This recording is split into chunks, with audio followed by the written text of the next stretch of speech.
selamat pagi Bapak Maba semua, pemirsa di Gul TV dimanapun Anda berada. Pada kesempatan kali ini, saya Toran Webro kembali menjumpai Anda dalam program acara Coffee Morning. Dialog Kaos edisi hari ini, Kamis 13 November 2025. Pemirsa, pada program acara Dialog Kaos pagi ini, kita akan membahas lebih dalam soal kabar OTS Jilid 2, bagaimana pengolahan dan pelaksanaan di sektor pertanian, peternakan dan perikanan oleh Dinas Tanaman Pangan, Hortikultura, Peternakan dan Perikanan Kabupaten Bovendigul. Untuk itu, kita akan membahasnya bersama 3 narasumber kita yang luar biasa. Izinkan saya untuk menyapa terlebih dahulu. Yang pertama ada Bapak Alfredi Boyke SP, selaku PLT Kepala Dinas TPHPP. Selamat pagi Bapak, bagaimana kabarnya? Selamat pagi, kabarnya baik. Siap. Kemudian narasumber kita yang kedua, Bapak Markus Maukai SP, selaku Kabid Penyuluhan. Selamat pagi Bapak, bagaimana kabarnya? Selamat pagi, sehat. Ya. Dan narasumber kita yang selanjutnya, Bapak Julius Banggunov, selaku Kabid Peternakan. Selamat pagi Bapak, bagaimana kabarnya? Selamat pagi Bapak, ya, baik, sehat, selalu. Tanpa menunda waktunya, mari kita langsung saja masuk dalam sesi diskusi dan tanya jawab. Bapak sudah siap? Siap. Kita berdiskusi biasa saja Bapak ya. Baik, untuk Bapak, kita langsung masuk klasifikasi belanja dan prioritas program Bapak. Mungkin saya izin untuk bertanya kepada Bapak PLT Kepala Dinas. Mungkin Bapak bisa berbagi bersama kami apa saja klasifikasi belanja yang bersumber dari dana OTS Jilid 2 di Dinas TPHPP. Silakan Bapak. Baik, terima kasih atas kesempatan dan pertanyaannya. Klasifikasi belanja pada kami Dinas Tanaman Pangan, Hortikultura, Peternakan dan Perikanan, kami ini ada 4 bidang. Yang pertama tanaman pangan hortikultura, yang kedua bidang peternakan, yang ketiga bidang perikanan, dan yang keempat bidang penyuluhan. Klasifikasi belanja yaitu yang pertama belanja pemberdayaan ekonomi masyarakat, yang kedua belanja kesehatan, terlebih khusus belanja kesehatan hewan, dengan belanja pemberdayaan masyarakat. Tiga belanja. Kemudian Bapak, dari klasifikasi tersebut ini, sektor mana yang mendapatkan alokasi dana terbesar dan apa pertimbangannya? Silakan Bapak. Untuk alokasi terbesar yang saya ingat karena saya baru tahun 2022 bergabung di Dinas TPHPP. Pada saat tahun 2022 saya sebagai Kabid Tanaman Pangan Hortikultura. Tahun 2023 juga masih sebagai Kabid TPH. Baru pada tahun 2024 itu saya ditunjuk PLT untuk Dinas Tanaman Pangan, Hortikultura, Peternakan dan Perikanan sampai dengan tahun 2025. Untuk prioritas pada tahun 2024, yang prioritas pertama pada saat itu pembagian pagu terbesar peternakan kalau tidak salah, kedua perikanan, ketiga TPH, yang berikut penyuluhan. Tahun 2025 terjadi pergeseran, penerima pagu terbesar yang pertama perikanan, kedua peternakan, ketiga TPH, yang berikutnya adalah penyuluhan. Ke depan karena visi misi Pak Bupati untuk balik kampung membangun kampung, kita harapkan adanya perhatian terhadap pertanian supaya pembagian pagu bisa kita lebih tingkatkan dan pembagiannya lebih kita bisa mendekati seimbang lah, begitu. Terima kasih Bapak jawabannya. Saya izin untuk bertanya kepada Bapak Kepala Bidang ini. Mungkin Bapak bisa menjelaskan contoh program atau kegiatan konkret yang didanai dari bidang pertanian, kemudian bidang peternakan, kemudian perikanan berdasarkan belanja pemberdayaan ekonomi masyarakat. Mungkin Bapak. Baik, terima kasih waktunya. Di sini saya akan menjelaskan di bidang peternakan. Iya. Jadi saya di bidang peternakan sebelumnya sudah ada program yang kita sudah susun. Iya. Program itu datang dari proposal masyarakat, ada juga dari Mutemba. Nah, dari situ kita lihat kekuatan tanahnya, kami berapa. Iya. Di situ di peternakan nanti dibagi, ada dua tadi bilang ada untuk pemberdayaan, terus yang kedua di bidang kesehatan. Kesehatan itu cuma sekelapa, tapi pemberdayaan lebih besar. Di situ kami anggarkan sesuai dengan proposal yang masuk. Jadi proposal itu datang dari masyarakat, langsung kita salurkan. Walaupun itu proposalnya banyak, sampai sebagiannya tinggal nanti kita usul lagi untuk tahun depan. Itu begitu. Sedangkan kesehatan itu langsung laksanakan pada kesehatan hewan, itu laksanakan pada saat itu juga, tahun itu juga. Itu begitu. Kemudian pelaksanaan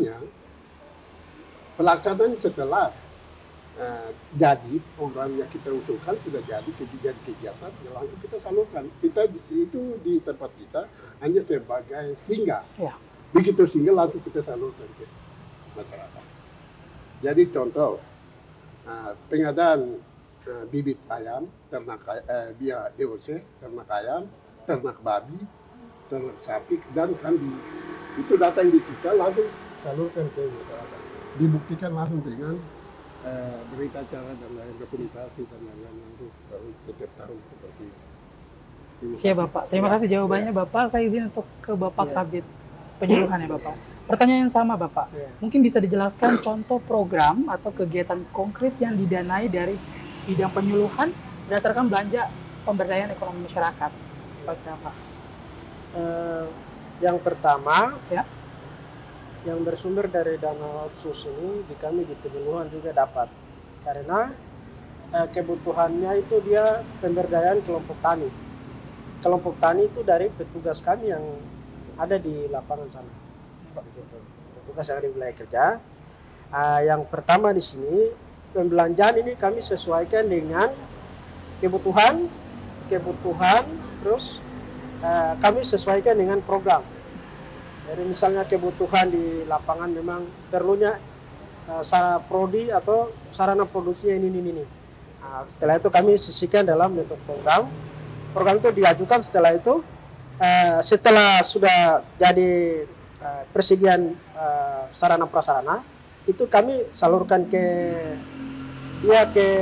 petugas yang sebagai petugas yang perpanjangan tangan untuk pemberdayaan atau pembinaan ke masyarakatnya. Itu seperti begitu. Itu dalam penggunaan dana otsus yang minimal di bidang penyuluhan juga dapat. Baik, terima kasih Bapak jawabannya. Saya izin untuk ke Bapak Kabid. Pertanyaan yang sama Bapak. Mungkin Bapak bisa menjelaskan program atau kegiatan konkret yang didanai dari bidang mungkin pertanian dan perikanan Bapak, berdasarkan belanja pemberdayaan ekonomi masyarakat. Silakan Bapak tambahkan. Untuk tanaman pangan, seperti tadi telah disampaikan, program kami terkait otsus mulai dari perencanaan dari awal musrembang, dari tingkat kampung, tingkat distrik sampai tingkat kabupaten. Lewat musrembang itu kami programkan untuk di tahun ke depan. Dan juga ada proposal masyarakat yang langsung kepada datang ke dinas kami. Memang yang kami prioritaskan adalah kelompok tani. Kelompok tani ketimbang proposal atau permohonan perorangan. Prioritas kami bahwa bagaimana untuk keberlanjutan untuk program pertanian untuk masyarakat. Terkait tanaman pangan, itu kami menyediakan bibit, pupuk dan saprodi untuk masyarakat WAP bisa berusaha tani, menghasilkan produksinya untuk mereka jual di pasar. Untuk perikanan juga bantuan bibit ikan, pakan, dan juga ada beberapa permohonan dan kebutuhan masyarakat terkait pembuatan kolam. Ada di beberapa tempat di 20 distrik beberapa tempat di 112 kampung. Baik Bapak, terima kasih jawabannya Bapak ya. Kemudian terkait dengan program-program tersebut ini Bapak, bagaimana proses perencanaan program tersebut? Apakah melibatkan masyarakat seperti mungkin kelompok tani, peternak, atau nelayan lokal sehingga dilaksanakan pada dinas TPHPP ini Bapak? Silakan Bapak. Iya, perencanaan itu dari tingkat kampung Ya. Dilaksanakan oleh Bapeda. Mereka merangkum usulan-usulan dari kampung lewat musyawarah kampung. Setelah itu mengerucut, dinaikkan ke distrik, Ya. tingkat distrik lewat Padistrik. Dari beberapa kampung usulan masyarakat masuk dalam perencanaan pembangunan sehingga naik ke kabupaten. Di kabupaten dikumpulkan dengan Padistrik, mereka usulkan dari usulan masyarakat, kami rangkum yang sifatnya prioritas. Karena tidak semua program yang kami lihat sebagai prioritas dan juga dana kita terbatas. Tren kami dari tahun 2022, dana kami trennya menurun. Sehingga untuk ke depan, karena memang program Pak Bupati yang baru ini, Balik Kampung Membangun Kampung, memang ini menjadi prioritas kami untuk membangun petani, peternak, dan nelayan kami di Kabupaten Probolinggo. Terlebih khusus untuk penyuluhan, memang perlu pengembangan sumber daya manusia. Rencana kami lewat dana otsus akan memberikan pendidikan untuk tenaga penyuluh, sehingga nanti selesai dalam pendidikan mereka mempunyai kapasitas untuk memberikan pengarahan dan memberikan pengetahuan kepada masyarakat sehingga pembangunan pertanian semakin maju. Terima kasih Bapak jawaban. Mungkin Bapak Kabid Peternakan ada yang mau ditambahkan mengenai perencanaan program peternakan, apakah melibatkan peternak sehingga bisa dilaksanakan di dinas TPHPP ini Bapak? Jadi kalau lewat Musrenbang itu tadi, Muskam, Musdis atau musyawarah distrik, lalu bawa ke kabupaten. Sedangkan dari masyarakat itu lewat kelompok-kelompok tani. Jadi kami menerima, kami agak tolak kalau perorangan. Tapi kami menerima apabila dia dalam bentuk kelompok. Masukkan ke kami, itu kami siap layani 100%. Ya. Itu karena dia merangkul beberapa orang untuk menjadi salah satu usaha di tempat itu, di kampung itu. Sehingga secara teknis, setelah kita sudah berikan, nanti kita ada juga penyiapan kandang dan lain-lain, pembinaan secara teknis kepada masyarakat sampai dengan betul kegiatannya bisa maju untuk kebutuhan hidup harian, untuk kelanjutan hidupnya. Baik, terima kasih Bapak. Kemudian kita lanjut ke pertanyaan berikut ya Bapak. Saya izin untuk bertanya lagi kepada Bapak PLT Kepala Dinas ya Bapak. Apakah ada kebijakan khusus dari Dinas TPHPP ini untuk memastikan dana otsus ini benar-benar menyentuh masyarakat di tingkat bawah, khususnya orang asli Papua, dan bukan hanya program di atas kertas Bapak? Ya. Mungkin silakan. Ya, betul. Kami terkait otsus, kami utamakan memang penerima dana otsus ini adalah uang. Kami administrasikan lewat KTP-nya bahwa memang uang, dan juga lewat open camera. Dalam open camera itu di situ ada lokasi dan juga ada titik koordinat bahwa pada tanggal tersebut kita melaksanakan pembagian, misalnya pada saat tersebut kita menyerahkan program dana otsus itu kepada orang-orang yang membutuhkan sesuai dengan perencanaan awal, sesuai dengan hasil perencanaan dari kampung, berjenjang ke distrik sampai di kabupaten, bahwa penerimanya tidak bisa diganti. Di tengah jalan kita kita amankan bahwa tidak bisa diganti. Dari awal kita sudah dari perencanaan tidak bisa lagi berubah lokasi, bahwa penerima itu adalah orang tersebut, sehingga apabila diperlukan tahun ke depan, bahwa nanti baru kita usulkan lagi. Di tengah jalan kita pastikan tidak terjadi pergeseran dan lain-lain. Dan juga kita harapkan yang penerima itu notabene adalah uang. Terima kasih Bapak jawabannya.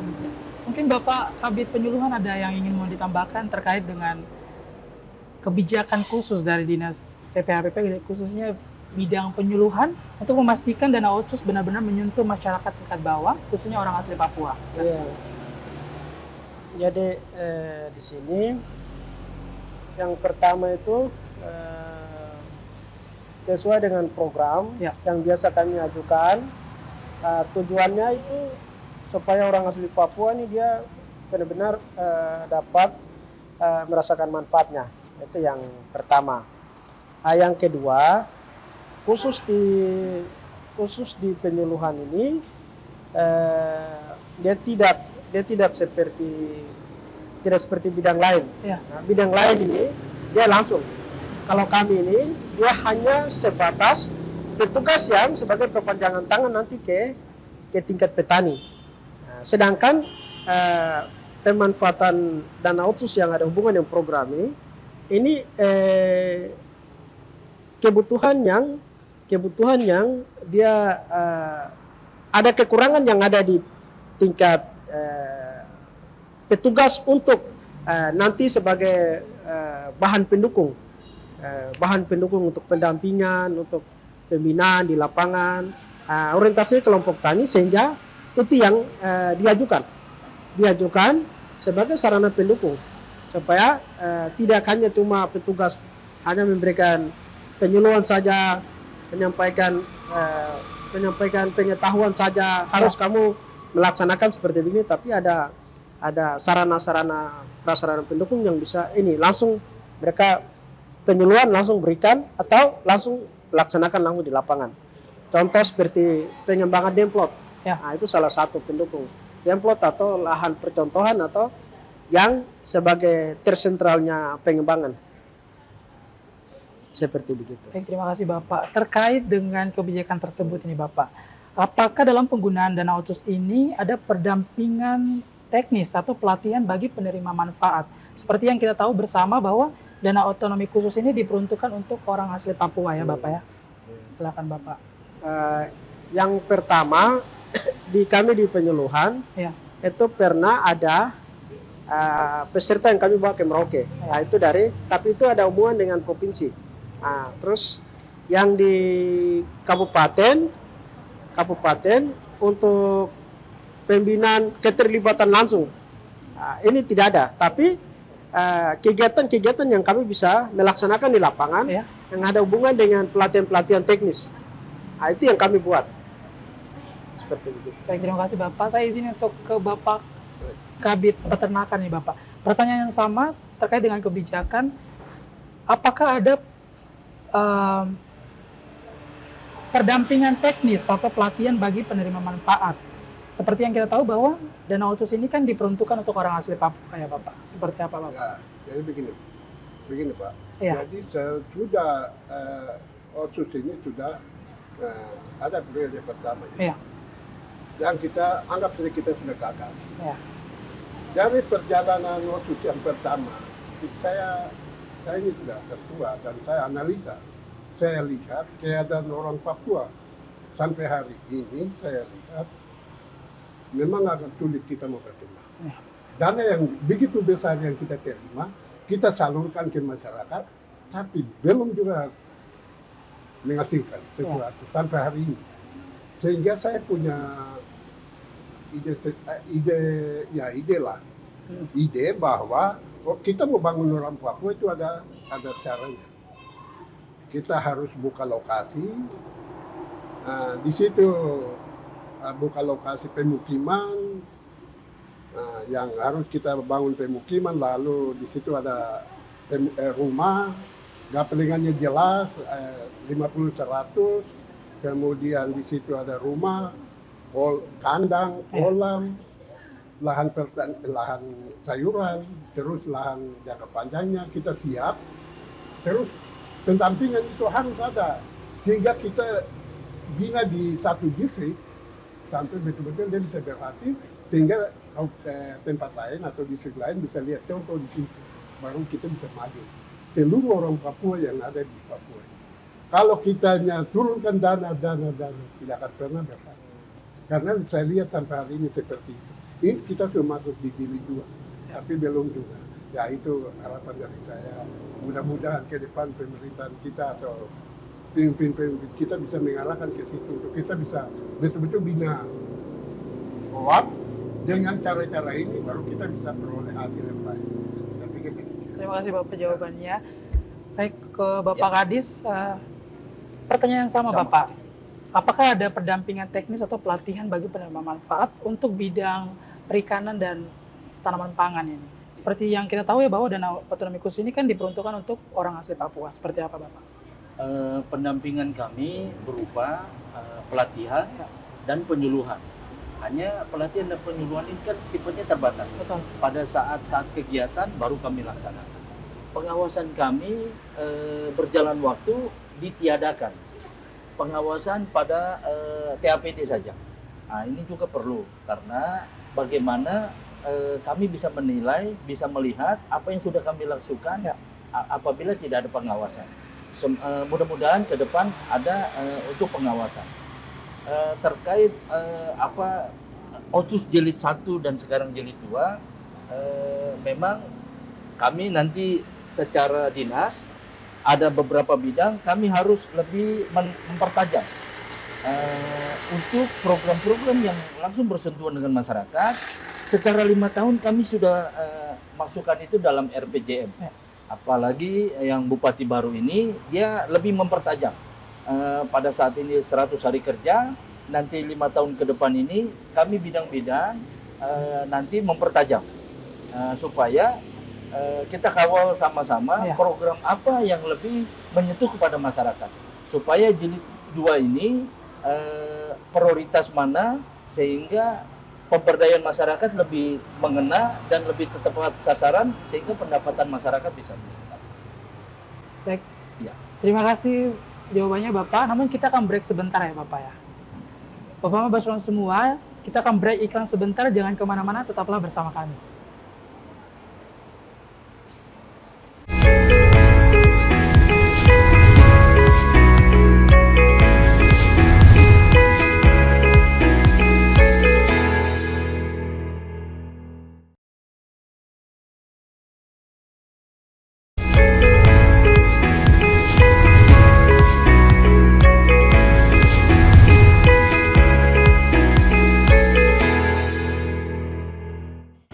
Terima kasih Bapak Mama, Anda masih bersama kami, masih dalam program acara Coffee Morning Dialog Kaos, membahas tentang kabar Otsus jilid 2, kemudian bagaimana pengolahan dan pelaksanaan di sektor pertanian, peternakan, perikanan dan juga penyuluhan oleh Dinas Tanaman Pangan, Hortikultura, Peternakan dan Perikanan Kabupaten Bovendigor. Baik Bapak, sudah siap? Kita lanjut. Ya. Baik Bapak, saya izin untuk ke Bapak Kabid Peternakan dulu Bapak ya. Melihat, kalau misalkan kita melihat pelaksanaan tahun 2022 sampai 2024 Bapak, melihat data pelaksanaan penggunaan dana Otsus tahun 2022 sampai 2024 ini, klasifikasi belanjanya adalah belanja pemberdayaan ekonomi masyarakat, betul Bapak. Kemudian dan sumber dananya ini adalah specific grant, di mana penggunaannya sudah diperuntukkan penerima manfaatnya, yaitu orang asli Papua. Orang asli Papua ya. Itu pertanyaan saya, program apa saja yang menjadi prioritas di tahun 2022, kemudian 2023 dan juga 2024 oleh Kabid oleh bidang peternakan Bapak ya. Dinas TPHPP, silakan. Baik, terima kasih. Ya. Jadi prioritas yang kita lihat dari situasi daerah, kebutuhan daerah. Ya. Jadi kebutuhan daerah di kabupaten kita ini kan lebih utamakan itu suplai daging babi ya. Jadi kita juga lebih fokus ke pengadaan ternak babi. Nanti berikutnya baru nanti kita lihat dari untuk umum, masyarakat umum ya ditambah dengan pengadaan ayam potong sama ayam kampung. Ya. Nah, begitu. Jadi pengadaannya seperti itu dan langsung begitu terima itu begitu sudah ada data, nah, begitu terima langsung disalurkan seperti yang tadi awal saya sudah jelaskan bahwa begitu terima kita cuma singkat sebentar langsung salurkan kepada penerima-penerima manfaat. Berarti itu selama 2022 Itu sampai tiap 2024. tahun kegiatannya. Oh, ya. Cuma di distrik Mandobo, Ya. nah itu rutin tiap tahun. Itu harus walaupun itu di apa namanya ada proposal dan tidak itu karena itu untuk kabupaten, ibu kota kabupaten kita siapkan. Tapi kalau ke distrik-distrik itu mesti ada proposal. Sehingga itu lewat proposal kita salurkan. Tapi kalau untuk kabupaten selalu kita siapkan untuk kelompok penerima-penerima manfaat yang sudah siap untuk kita salurkan. Tiap tahun. Dari 2022, 2023, 2024 dan tahun ini juga sama. Demikian. Terima kasih Bapak Ya. jawabannya. Saya izin untuk beralih ke Bapak Kabid Penyuluhan ya Bapak. Pertanyaan yang sama Bapak. Iya. Program apa saja yang menjadi prioritas di tahun 2022, kemudian 2023 dan 2024 oleh Dinas TPHPP khususnya bidang penyuluhan. Silakan Bapak. Yang pertama itu karena kami orientasinya juga kelembagaan di situ. Dalam hal ini ada petani, kelompok tani juga di dalam, terus kelembagaan di tingkat SDM juga ada, sehingga yang khusus di tingkat petani itu kita melakukan revitalisasi. Kita melakukan revitalisasi yang pertama, yang kedua lewat petani itu kami juga melakukan pelatihan penumbuhan manajemen. Jadi di sini kelembagaan petani dalam ini petani itu harus dia mengetahui langkah-langkah kerja dalam hal penguatan kelembagaannya. Nah, itu yang pertama. Nah, supaya kelompok tani ini harus kuat di tingkat petani, karena pemerintah lihat itu bukan hanya perorangan-perorangan itu pemerintah lihat bina, tidak. Ini kelembagaan berarti dia sudah menyangkut kelompok tani banyak orang. Nah, sehingga penguatan yang itu yang kasih lewat keterlibatan program yang berikut. Kalau itu sudah demikian, maka petugas kami lewat pengembangan program dan sarana prasarana itu dia bisa sangat mendukung karena dia tersentuh ke sana. Mungkin yang menjadi mulai dari 2020 itu hanya penyesuaian saja. 2023, 24, 25 dia mengarahnya ke sana. Sehingga harapan kami itu minimal dana otsus ini lewat kelembagaan petani ini bisa ada tersitulah, minimal mereka bisa di situ ada tingkat keberhasilan gitu. Itu seperti itu. Terima kasih Bapak jawabannya. Saya izin untuk ke Bapak Kepala Dinas, apakah ada tambahan mengenai program apa saja yang menjadi prioritas di tahun 2022, 2023 dan 2024 oleh bidang perikanan dan tanaman pangan. Silakan Bapak. Untuk bidang tanaman pangan, Ya. pada tahun 2022 prioritasnya penyediaan sarana prasarana pertanian seperti bibit tanaman, pupuk, saprodi, seperti cangkul, sekop, dan alat-alat lainnya, penyemprot dan lain-lain. Untuk perikanan, tahun 2022 pada penyediaan ikan kepada masyarakat kelompok tani perikanan lewat penyediaan ikan nila dan ikan lele. Untuk 2023 itu masih sama. Untuk bidang tanaman pangan hortikultura, masih penyediaan bibit tanaman hortikultura dengan buah-buahan, dengan sayur-sayuran. Ke depan kami akan lebih pada tanaman pangan hortikultura yang memiliki nilai jual tinggi. apalagi dia mempengaruhi inflasi seperti tanaman rica, terus tanaman buah-buahan seperti semangka, terlebih durian, rambutan, manggis, dan lain-lain. Kita harapkan untuk supaya lewat budidaya, lewat pertanian ini kelompok masyarakat OAP bisa memiliki pendapatan yang signifikan naik. Baik Bapak, terkait dengan program-program tersebut ini Bapak, menurut Bapak sebagai Kepala Dinas, PLT Kepala Dinas, seberapa besar kontribusi dana Otsus terhadap peningkatan hasil pertanian, kemudian peternakan dan juga perikanan di Kabupaten Bovendigul? Iya, kontribusi dana Otsus besar sekali untuk pengembangan orang asli Papua, karena lewat dana Otsus kami langsung menyerahkan kegiatan, program dan bantuan baik bibit dan lain-lain langsung kepada kelompok tani orang asli Papua, sehingga lewat pemberian berupa saprodi, pemberian juga penyuluhan dan pelatihan, sehingga kelompok tani orang asli Papua semakin mandiri, semakin memiliki kemampuan bertani dengan lebih baik lagi.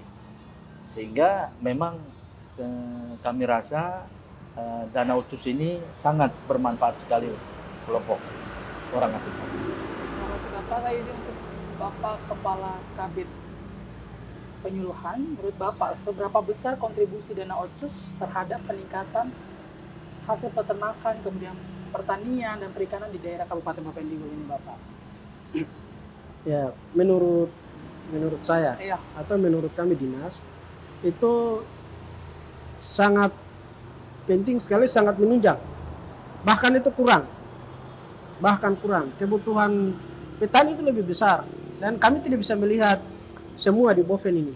Tetapi ada kelembagaan petani dalam hal ini, kebutuhan kelompok yang memang mereka membutuhkan, dan itu membutuhkan dinas untuk diusulkan dalam bentuk program pengajuan dari bawah naik ataupun kebutuhan yang memang dia masuk ke dalam, maka itu sangat mendukung sekali.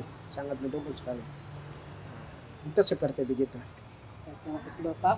Saya izin untuk ke Bapak Kabit Peternakan Bapak. Menurut Bapak pertanyaan yang sama, menurut Bapak apakah kontribusi dana Otsus ini terhadap peningkatan hasil peternakan di daerah Kabupaten Bovendigul ini Bapak? Jadi terutama saya minta terima kasih kepada pemerintah bahwa dengan adanya hasil dana Otsus ini akan sudah membantu masyarakat kita yang memang betul-betul tidak punya apa-apa, sekarang ada punya ternak, punya segala sesuatu.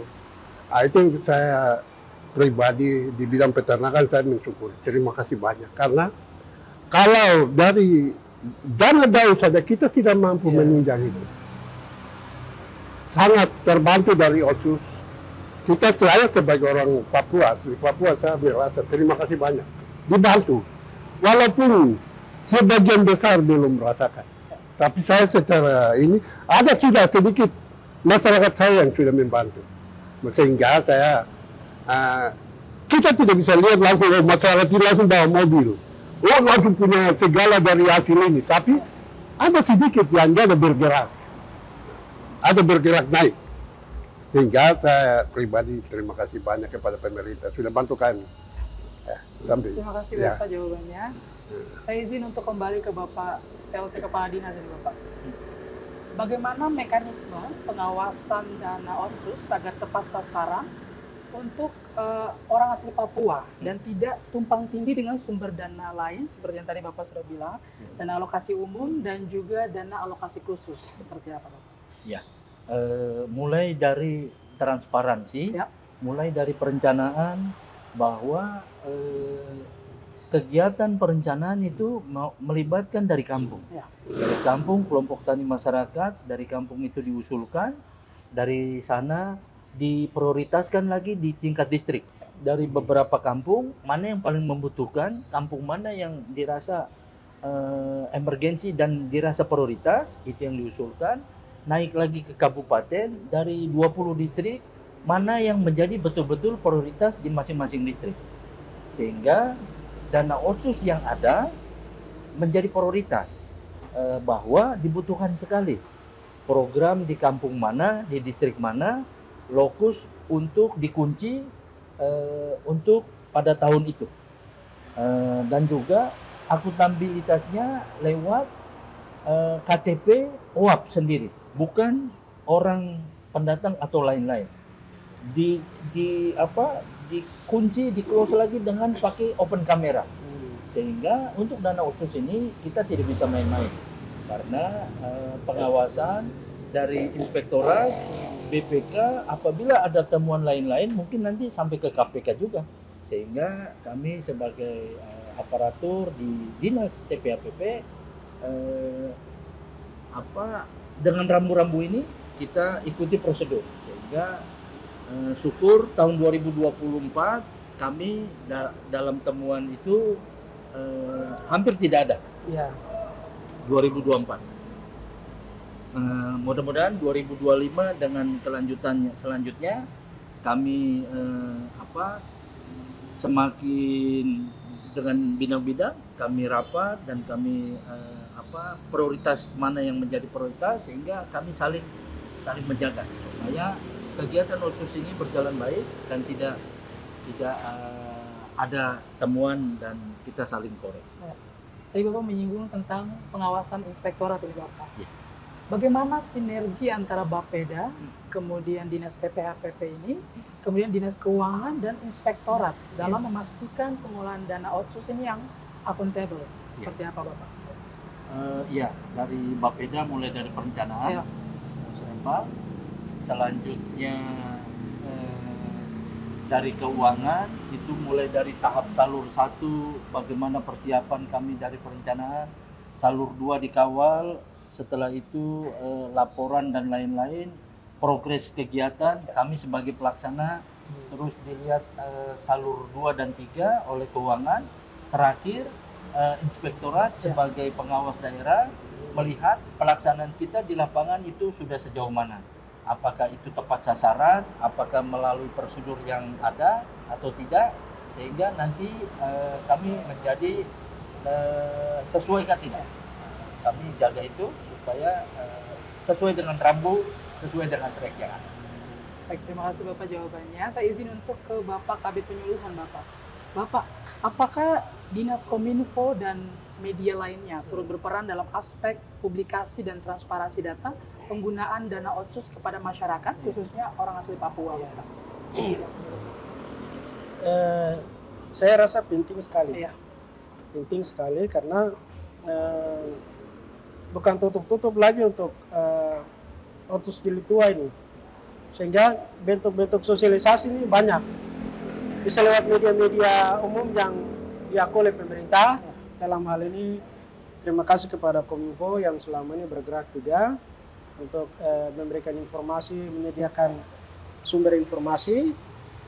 Yang kedua, selain Kominfo, RRI juga.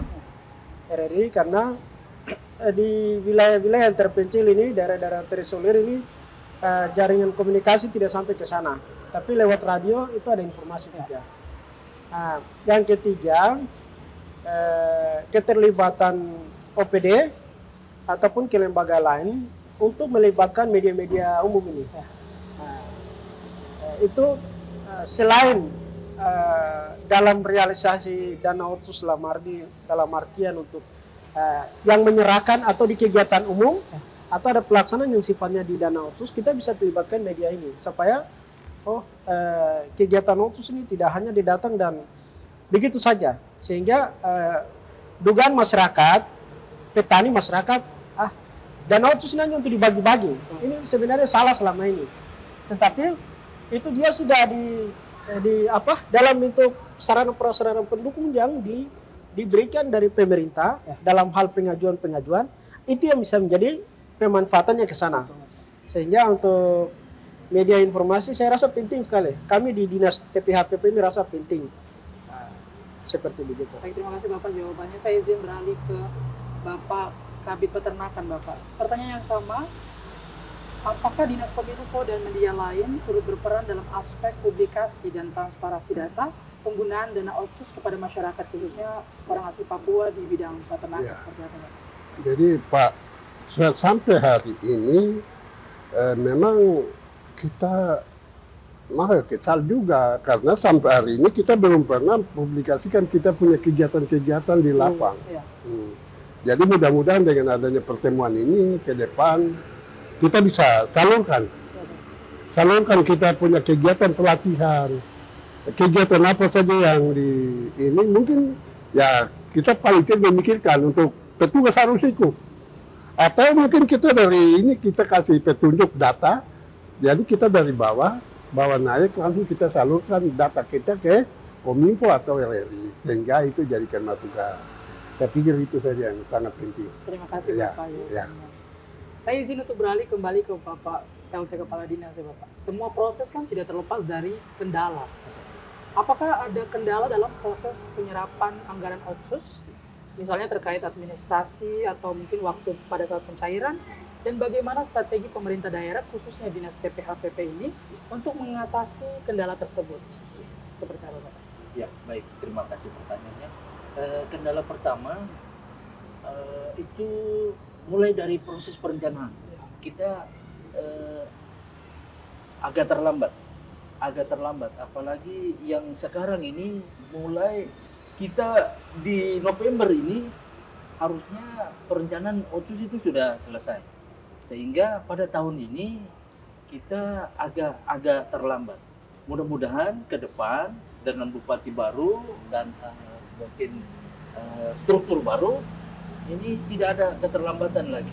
Mulai secara utuh berjalan sehingga dari perencanaan terus dari pembiayaan kami sebagai pekerja pelaksana sehingga diawasinya juga kami ada jangan sampai sudah lewat Desember baru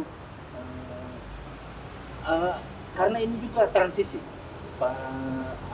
dengan pilkada dan lanjut dengan PSU mudah-mudahan di tahun ke depan ini bisa dipercepat sehingga jangan jadi kendala. Apalagi bupati baru ini 5 tahun sudah ada RPJM sehingga tahun-tahun berikutnya dikendalikan dengan baik. Terima kasih Bapak jawabannya. Saya izin beralih ke Bapak Kabid Penyuluhan Bapak kembali. Menurut Bapak apa dampak paling nyata yang sudah dirasakan masyarakat ini khususnya orang asli Papua sebagai penerima manfaat dari pelaksanaan dana otsus jilid 2 di sektor penyuluhan, bidang penyuluhan maksud saya. Yang pertama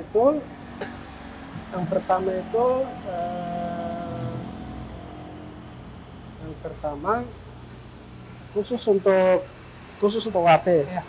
WAP kelompok petani fokus yang menerima atau mereka lanjut dengan kegiatan yang selama ini sering biasa keterlibatan kami entah kegiatan berjalan kami libatkan. Nanti setelah mengikuti kegiatan ada sarana prasarana yang dikasih, saprodi yang dikasih, itu yang coba dilanjut supaya petani ini tidak hanya begitu saja, tapi dengan sarana prasarana yang dikasih, materi-materi kegiatan dikasih keterlibatan petani, itu ada hasil dari itu. Jadi kami lihat nampak contoh, mereka ada tanam, ada tanam. Jadi oh ini dari mana? Ini kemarin kami ada ikut kegiatan, atau kami ada dapat bibit contoh, sehingga kami coba laksanakan kegiatan. Oh ternyata ada hasil ini. Ini itu seperti begitu yang bisa saya jelaskan. Terima kasih Bapak jawabannya. Saya izin beralih ke Bapak Kabid Peternakan ini Bapak. Pertanyaan yang sama. Ya.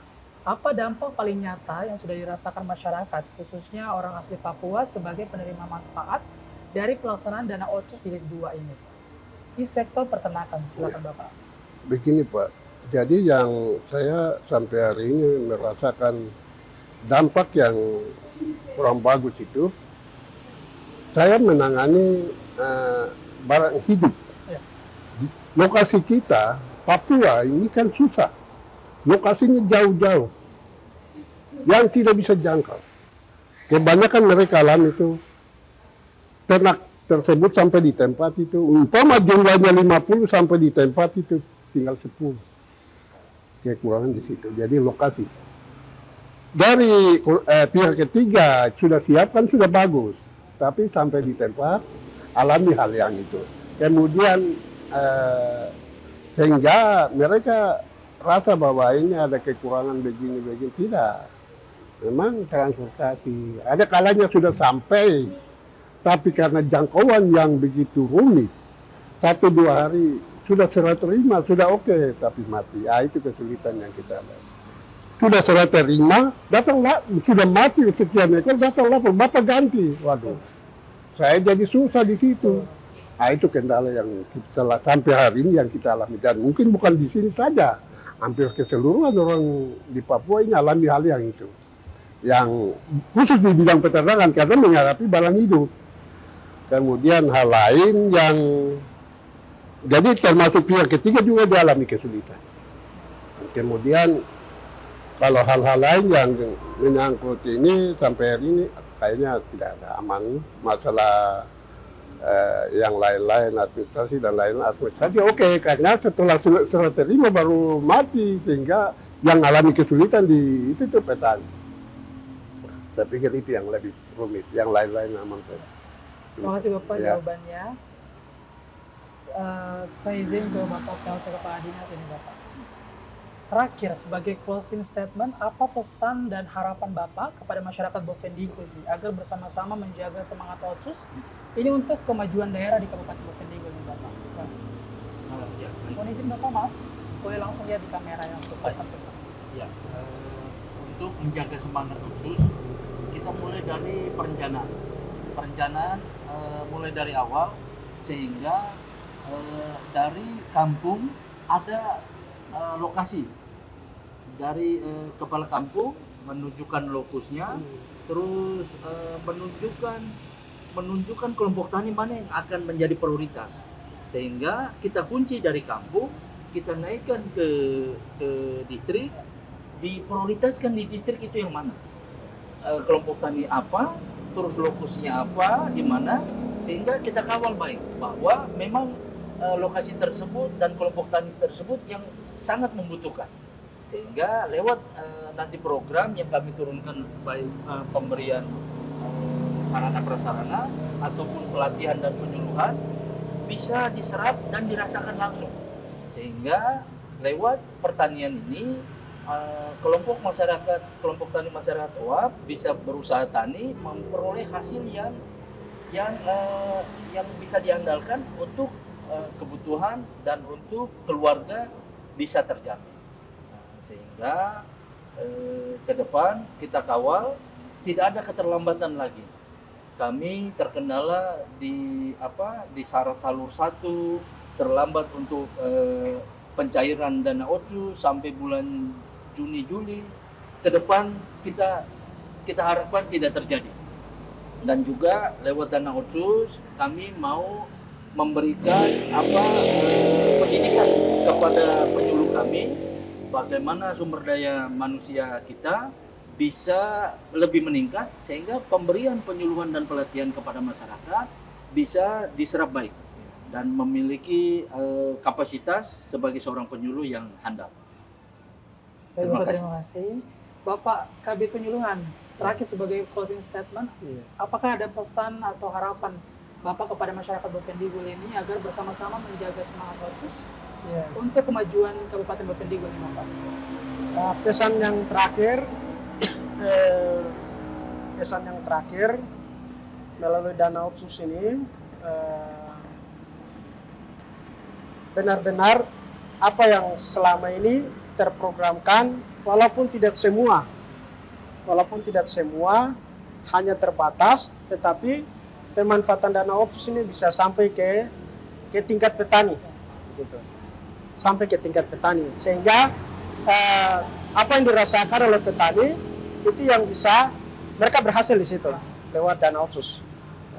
Itu saja. Terima kasih Bapak. Saya izin beralih ke Bapak Kabit Peternakan. Bapak terakhir sebagai closing statement, apa pesan dan harapan Bapak nih kepada masyarakat Bovendigul agar bersama-sama menjaga semangat konsus untuk kemajuan daerah Kabupaten Bovendigul? Mohon izin untuk Mas. Ya.